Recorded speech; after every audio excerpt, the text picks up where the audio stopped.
सुगंधा और उसकी सास कांता के बीच एक अजीब सी जंग रहती थी। ये जंग थी किचन में कौन ज्यादा अच्छा काम करेगा और घर के सदस्यों के दिल जीतेगा।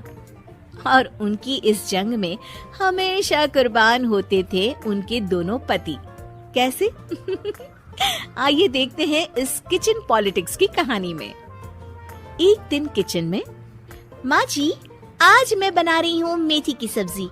इस खाने से घर वालों के पेट की सारी समस्या खत्म हो जाएगी। और मैं बना रही हूँ तड़के वाली छाछ, जिसे पीते ही गैस की समस्या कभी नहीं होगी। दोनों अपने अपने खाने को लेकर टेबल पर पहुँच जाती हैं। तभी सुगंधा के ससुर उसकी बनाई सब्जी की तारीफ कर देते हैं। अरे वाह, मेथी की सब्जी भी बनी है, बड़ी ही स्वादिष्ट है। वाह बहू वाह। अरे बहू, लेकिन इसमें इतनी सारी मेथी बर्बाद करने की क्या जरूरत थी? देखिए माँ जी, ये तो वो मेथी है जो आप रात में भिगोकर सुबह उसका पानी पीती हैं, और जो मेथी फेंक देती हैं, उसी से मैंने ये सब्जी बनाई है। अरे वाह बहू, तुमने तो बड़ा ही समझदारी का काम किया। बस अब क्या था, कांता जी का तो मानो ये सुनकर खून ही सूख गया। वो फैसला कर लेती है कि किसी भी तरह वो अपने खाने की तारीफ लेकर ही रहेगी और सुगंधा को किचन में उसकी कमियां गिनाएगी। कांता फ्रिज खोलकर देख रही होती है और फिर सुगंधा से कहती है, अरे बहू, ये क्या, पूरा फ्रिज गंदा पड़ा है। तभी वहाँ सुगंधा का पति आ जाता है। वो सुगंधा को डांट कर कहता है, सुगंधा, तुम्हें कितनी बार कह रखा है कि वायरस फैल रहा है, साफ सफाई का पूरा ख्याल रखना है, लेकिन तुम किचन में इतनी गंदगी रखोगी तो कैसे चलेगा।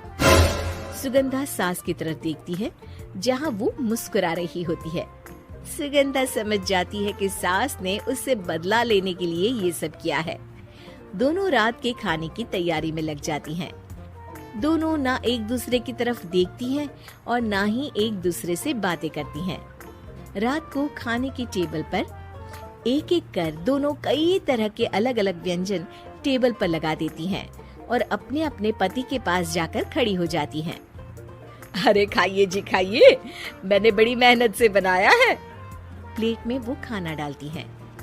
सुगंधा भी दोनों की प्लेट में खाना डालते हुए कहती है, बड़ी ही मेहनत लगी है इस खाने को बनाने में। हाँ, दोनों को ना चाहते हुए भी सारा खाना खाना पड़ता है। कहीं दही तो कहीं मलाई तो कहीं मसाला। और इन सब के बाद दोनों बड़ी ही मुश्किल से अपने कमरे में सोने जाते हैं।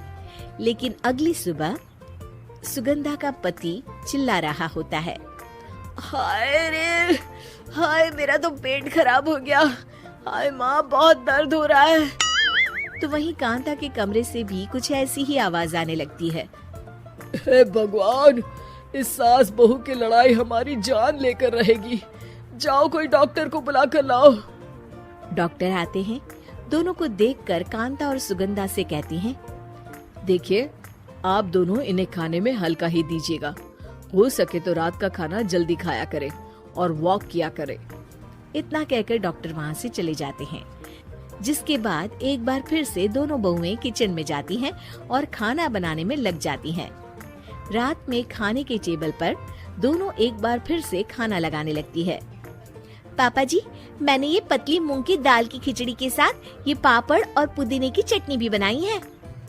अरे बहू, अभी अभी बेचारे पेट की बीमारी से गुजरे हैं, इतना भारी खाना तो डॉक्टर ने भी मना किया है ना। देखिए, मैंने आप दोनों के लिए सूप बनाया है।